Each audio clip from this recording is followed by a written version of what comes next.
Hey, what's up guys? So in this video we will see how to apply a theme on any HyperOS phone. Now to do that, just open the themes app on your smartphone. Now from here, just install any theme you like. We will install this one. Now from here, just tap on download to install the theme. Now just wait a few seconds for the theme to download.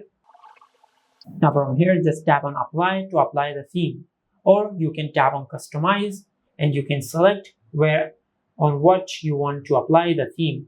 You can select lock screen, home screen, or you can change the icons or the system.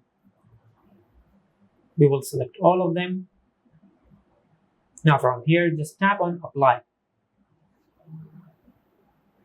Now just wait a few seconds. Now from here, just go to your home screen.